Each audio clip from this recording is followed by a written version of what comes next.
Suatu pagi di Balairung Pisowanan Istana Negara Wirata, matahari baru saja menyibak kabut tipis yang menyelimuti halaman istana. Burung-burung berkicau bersautan, namun suasana Balairung penuh ketegangan. Di singgasana utama duduk dengan wibawa Prabu Basukiswara, Raja Besar Wirata, mengenakan mahkota emas dan jubah kerajaan bercorak batik lukis yang mewah. Hari itu, istana kedatangan para tamu dari mancanegara, raja-raja dan pangeran dari berbagai kerajaan besar, Mandaraka, Paranggelung, Magadha, dan masih banyak lagi. Mereka datang bukan dengan tangan kosong, melainkan dengan satu maksud, meminang Sekar Kedaton Putri Durgandini, putri tertua sang raja. Namun, yang seharusnya jadi pertemuan diplomatik damai, berubah jadi panggung ketegangan.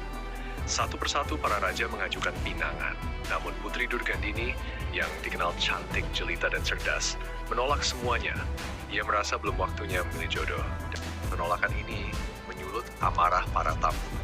Raja Paranggelung menggebrak meja. Kalau begini artinya penghinaan terhadap kerajaan kami. Raja Magadha tak mau kalah. Jika lamaran kami ditolak, maka kami akan anggap ini sebagai permusuhan terbuka. Sorak marah para pengiring raja pun menyambung, dan suasana nyaris pecah. Namun, dari sisi Balairung langkah mantap terdengar. Pangeran Durgandana, adik Putri Durgandini sekaligus putra mahkota Wirata, maju ke tengah Balairung. Tubuhnya tegap, sorot matanya tajam, ia berbicara dengan lantang. Kalau kalian datang membawa ancaman, bukan lamaran, maka jangan sebut ini pertemuan diplomatik. Sebut saja ini awal dari pertempuran. Para penasihat kerajaan terkejut. Tapi Prabu Basukiswara diam, memperhatikan dengan mata penuh wibawa. Siapkan pasukan, kita jaga kehormatan negeri ini sampai tetes darah terakhir. Maka pecahlah perang besar di padang rumput Wirata. Pasukan Wirata yang dipimpin langsung oleh Pangeran Durgandana menghadapi gabungan pasukan dari berbagai negeri. Debu-debu beterbangan, panah melesat di udara, denting senjata menggema di seluruh penjuru. Durgandana bertarung bak singa. Dengan tombak pusaka warisan leluhur, ia memukul mundur lawan demi lawan. Pada akhirnya, satu persatu raja mancanegara kalah dan mundur teratur. Sebagian bahkan mengakui keperwiraan sang pangeran dan tak lagi mengusik Wirata.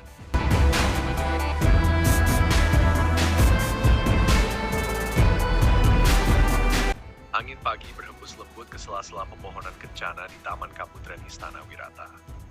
Di sebuah bangunan megah berhias ukiran bunga-bunga, tampak Putri Durgandini duduk bersimpuh di pendapa Kaputren.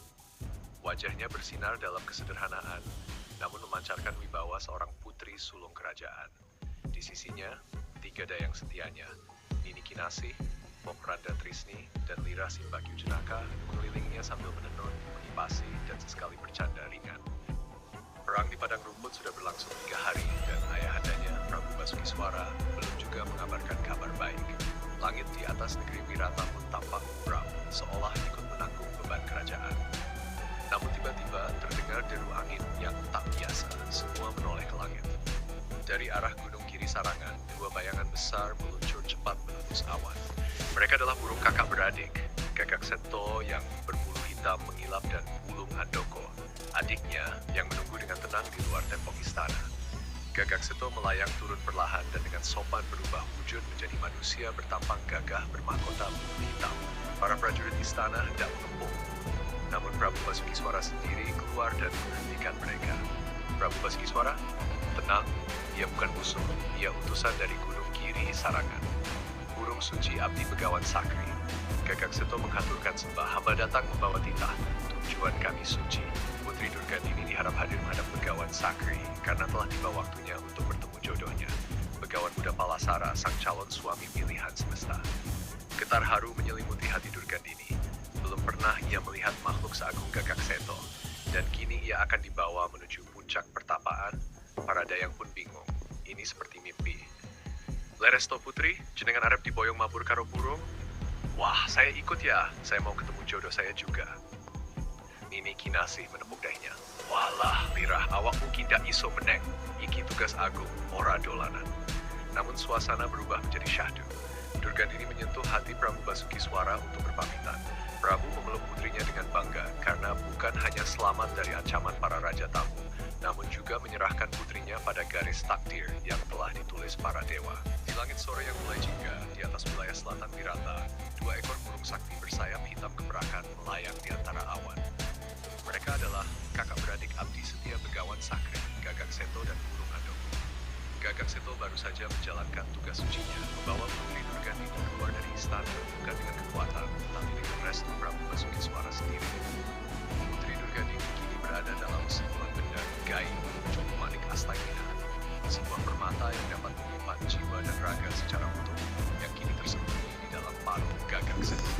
Beberapa waktu sebelumnya, sebelum Gagak Seto memasuki istana, ia berpesan pada adiknya, "Adikku Wulung, tunggulah aku di atas bukit ini. Bila aku kembali dan kau bertanya padaku namun tak kujawab, ketahuilah itu tandanya aku telah berhasil membawa Putri Durgandini. Tapi jika aku menjawab pertanyaanmu, berarti aku kembali dengan tangan kosong." Wulung Andoko yang setia mengangguk. Namun waktu berjalan lama, langit mulai redup dan hatinya diliputi gelisah. Ketika Gagak Seto kembali terbang dengan cepat dan tenang, Wulung Andoko segera menghampiri. "Kakang Gagak, bagaimana hasilnya? Apakah kau berhasil membawa putri?" Namun Gagak Seto diam. Ia hanya terus terbang lurus ke selatan, matanya lurus ke depan berusaha menjaga ketenangan dan kestabilan. Tapi Wulung Andoko yang telah lama menunggu merasa dilecehkan. "Kakang, kenapa diam? Kau pikir aku ini tak penting?" Amarah mulai membara dalam dada Wulung. Ia melesat menghantam sayap kakaknya. Gagak Seto tetap diam bertahan, tapi Wulung Andoko makin kalap. Tubuhnya berputar di udara, menyerang dari sisi kiri dan kanan. Sampai akhirnya satu serangan keras menghantam dada Gagak Seto. "Adikku, berhenti. Jangan, ini tugas suci." Namun kata-kata itu sudah terlambat. Dalam kepayahan menahan luka dan menjaga paruh tetap tertutup, Gagak Seto tak mampu lagi.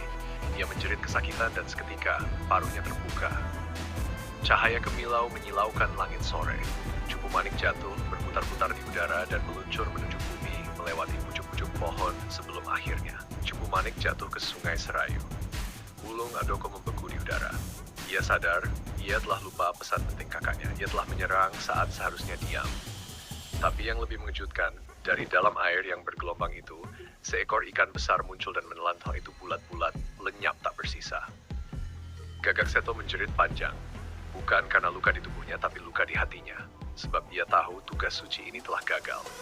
Dan nasib Putri Durgandini kini telah berpindah ke rahim ikan. Langit mulai gelap, angin menjadi bisu. Dan dua saudara itu, yang satu terluka jasmani, yang satu tersayat nurani, melayang hening menuju puncak Gunung Giri Sarangan.